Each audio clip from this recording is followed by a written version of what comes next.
রামনবমী গেল সারা রাজ্যে।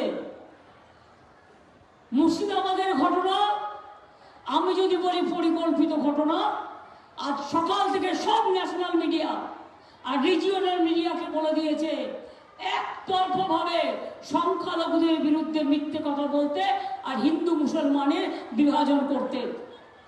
আমি যদি পয়েন্টটা আপনাদের বলি, পরশু দিনের ঘটনা ঘটিয়েছিল কারা?